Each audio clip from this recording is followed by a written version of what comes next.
આખીરમાં સત્યની જીત થઈ છે અને જે કાંઈ કાયદાથી ઉપર કાંઈ હોતું નથી, એટલે કાયદાનું જે કાંઈ કોર્ટનું પાલન હશે એ અમારા માટે કોર્ટનો આદેશ શિરોમાન્ય હશે, વધારે કાંઈ નથી કહેવાનું. મોટી સંખ્યામાં સમર્થકો તમારા આવ્યા છે, એના વિશે શું કહેવું છે? આટલું ભવ્ય સ્વાગત કરવામાં આવ્યું. નહીં, લોકોનો પ્રેમ આજથી નહીં, મારા પેઢી દર પેઢી મારા પરિવાર માટે રહ્યો જ છે. મારી વાત હોય કે મારા પપ્પાની વાત હોય, અને હર હંમેશા પ્રેમના કારણે જ અમે આવા કપરા સમયમાંથી આરામથી નીકળી ચૂક્યા છીએ.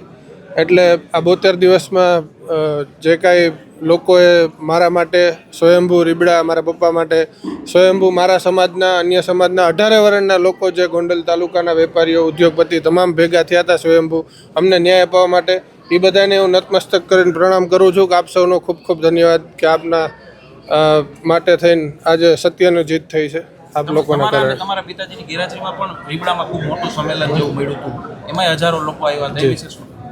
નહીં, એ જ લોકોનો પ્રેમ ને લાગણી હર હંમેશ રહી છે. એટલે સત્યને પરેશાન છે પણ પરાજિત નથી.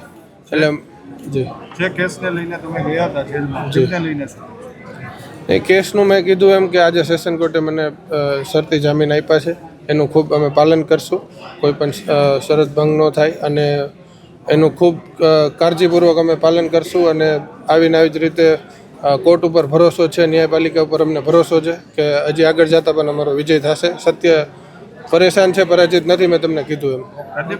અનિરુદ્ધસિંહે કીધું હતું કે જે પ્રમાણે આખું ષડયંત્ર રચવામાં આવ્યું હતું, તમને કોણ લાગે છે આની પાછળ કોણ છે?